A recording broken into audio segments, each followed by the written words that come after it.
बिस्मिल्लाहिर्रहमानिर्रहीम एंड अस्सलाम वालेकुम। बिग पॉलिटिकल ईयर 2024 जो 2024 है तो उसमें दुनिया के तकरीबन 80 ममालिक में इलेक्शंस होने वाले हैं अकॉर्डिंग टू BBC, जिसमें जनवरी में बांग्लादेश में इलेक्शंस हुए, फरवरी में पाकिस्तान में होने वाले हैं जिन्होंने अनाउंस किया है 8 फरवरी को, मार्च में रशिया में होने वाले हैं, इंडिया ने अनाउंस किया है इंडिया वालों ने अप्रैल में, और इस तरह बहुत सारे कंट्रीज़ ने इलेक्शन अनाउंस किए हैं जो कि 2024 में होने वाले हैं, जिसमें अमेरिका के जो इलेक्शंस है तो वो भी नवंबर में होने वाले हैं, और पूरी दुनिया की जो नज़र है तो वो अमेरिका की इलेक्शंस की तरफ रहेगी, और पूरी दुनिया की जो मीडिया है तो वो इसको कवर करेगी, जो कि बहुत ही इम्पोर्टेंट है, ठीक है, क्योंकि एक जो पॉलिटिकल डायनामिक है तो वो चेंज होने वाली है, और पूरी दुनिया की जो नज़र है तो इनकी तरफ रहेगी।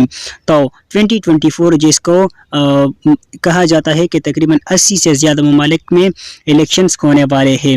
तो हम अपनी कंट्री की बात करेंगे, पाकिस्तान की बात करेंगे कि पाकिस्तान में जो इलेक्शंस होने वाले हैं फरवरी में 8 फरवरी को, तो इसमें जो जनरल इलेक्शंस है तो इसमें टोटल जो सीट्स है तो वो कितने हैं, जनरल सीट्स कितने हैं, और अगर एक पार्टी है और वो कहती है कि मेरी जो है गवर्नमेंट बने तो इसके लिए उनकी कितनी वोटों की ज़रूरत है, और किस किस प्रोविंस के लिए कौन कौन कितने कितनी सीटें जो है वो अलॉट की गई है, तो इसमें देखते हैं।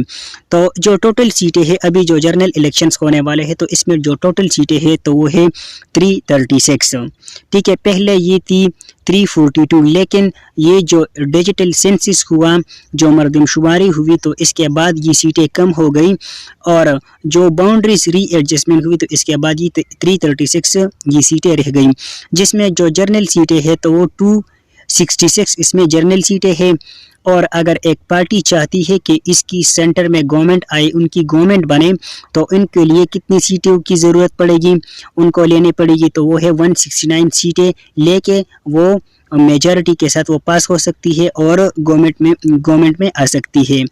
तो ये जनरल सीटों की डिस्ट्रीब्यूशन है इस तरह से।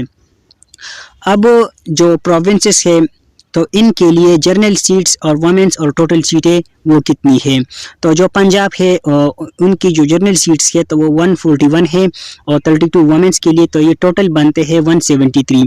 सिंध 6114 तो टोटल बनते हैं 75। खैबर पख्तूनख्वा इसमें टोटल जो जनरल सीट्स है तो वो 45 है, और वुमेन्स के लिए 10, तो टोटल जो है ये 55 बनते हैं।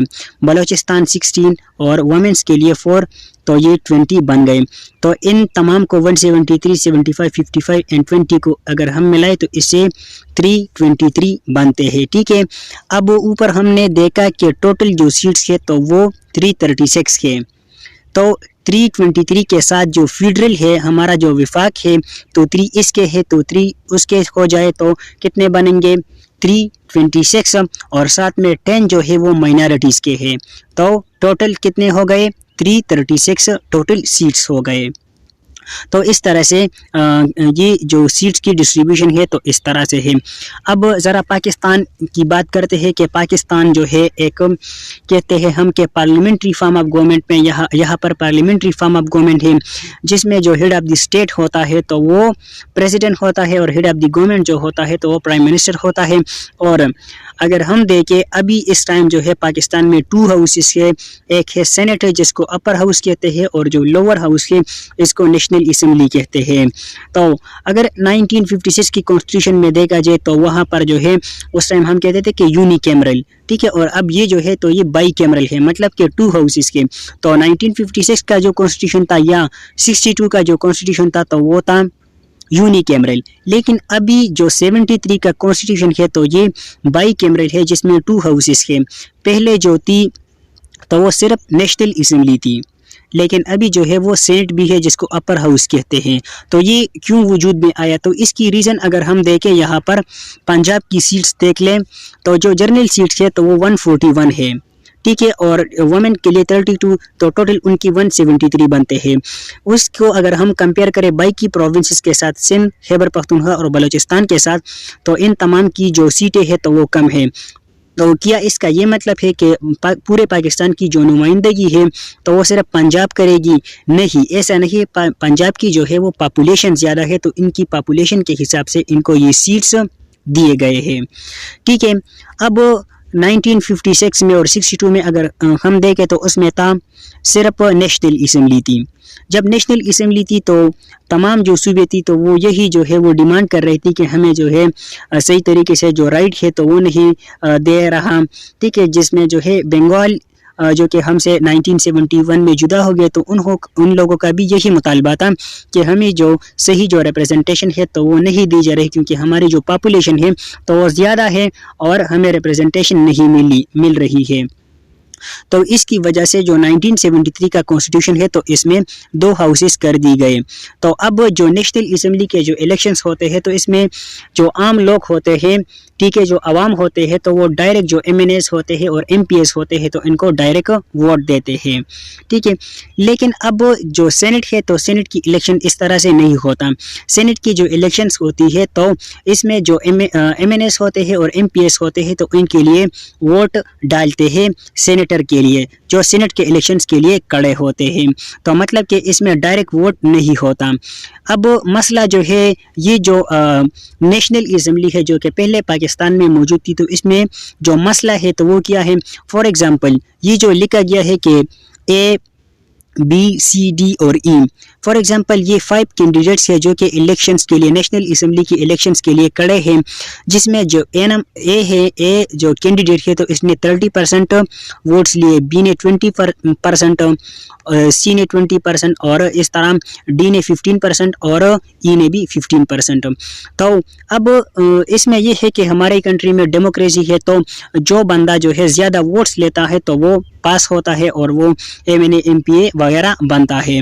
तो अब जो A है तो इसने इन चारों से ज़्यादा वोट्स लिए, 30% वोट्स लिए, तो ये जो है मेंबर बनेगा प्रोविंशियल असम्बली का या नेशनल असम्बली का। लेकिन अगर हम इसके नीचे देखें जो B C D और E है, इन तमाम की वोट्स को अगर हम मिलाए तो ये तकरीबन 70% मिलते हैं। तो इसका मतलब ये है कि 70% लोग ये नहीं चाहते थे कि ये मेंबर बने, लेकिन फिर भी ये MNA या MPA बन गया। तो ये एक फ्लॉ है। तो इस चीज़ को ख़त्म करने के लिए या तमाम जो प्रोविंसेस है तो इनको एक लेवल प्लेइंग फील्ड प्रोवाइड करने के लिए और तमाम जो प्रोविंसेस को तो इनको इक्वल नुमाइंदगी प्रोवाइड करने के लिए ये सेनेट वजूद में आया। सेनेट में तमाम जो प्रोविंसेस के तो तमाम प्रोविंसेस की जो सीट्स के तो वो 23 तमाम की 23 इस तरह है। ठीक है, और इसकी जो इलेक्शंस होती है तो इसको डायरेक्ट जो है जो आम लोग हैं तो उनको डायरेक्ट वोट नहीं देते, बल्कि जो MNAs होते हैं तो इनको वोट देते हैं। और इनकी जो वोटिंग का जो सिस्टम होता है तो इस तरह होता है कि फॉर एग्जांपल ये चार्ट में है कि वही कैंडिडेट्स है A B C D और E। तो इसमें जो MNAs होते हैं तो उनसे ऐसा नहीं है कि एक बंदे को वोट दिया जो इसको पसंद है और बाकियों को छोड़ा। जितनी भी बंदे जो है सेनेट की इलेक्शंस के लिए खड़े होते हैं तो इसमें इस तरह होता है कि आपको कौन सा कैंडिडेट सबसे ज़्यादा पसंद है तो आप इसको एक मतलब इसको सेलेक्ट करते हैं कि 1 नंबर पे मुझे ये बंदा पसंद है, 2 नंबर पे आपको कौन सा पसंद है तो इसको सेलेक्ट करते हैं, फिर इस तरह से 3 नंबर पे। तो इससे फिर इसमें देखा जाता है कि कौन सा कैंडिडेट है जिसको सबसे ज़्यादा पसंद किया गया तो पहले वो पास किया जाता है और इसके बाद तरतीब से बाकी लोगों को पास किया जाता है। और इसमें ये जो थ्रेशोल्ड लिखा गया है तो थ्रेशोल्ड का मतलब ये है कि जो टोटल जो मेंबर्स है तो फॉर एग्जांपल ये जो 60 है तो 60 जो है टोटल सीटें हैं और 5 जो है इसके मेंबर्स हैं। तो 5 को 60 से डिवाइड करें तो 12 इससे आ गया। तो 12 जो है वो थ्रेशोल्ड है। थ्रेशोल्ड का मतलब ये है कि एक मेंबर अगर वो चाहता है कि वो सेनेटर बने तो वो कम से कम 12 जो वोट्स हैं तो वो लेगा। अगर वो 12 वोट्स लेगा तो वो क्या होगा, वो सेनेटर जो है वो पास कंसिडर होगा। अब नेक्स्ट इसमें यही है कि अब ये जो 12 वोट्स जो है ये लेगा तो अब फॉर एग्जांपल ये ए है तो इसने 20 वोट्स लिए, तो इस 20 वोट्स में से इससे कितने वोट्स ज़्यादा बचते हैं, इससे 8 जो वोट है तो वो बचते हैं। तो यही इसका तरीका है। ठीक है, तो ये था आज का लेक्चर जो कि हमने देखा इस हवाले से कि हमारे पाकिस्तान की जो जनरल इलेक्शन है तो वो कैसे है। इंशाल्लाह मज़ीद जो लेक्चर वगैरह है तो उसको हम रिकॉर्ड करेंगे और आपके साथ शेयर करेंगे। तब तक के लिए दीजिए इजाज़त। अल्लाह हाफिज़।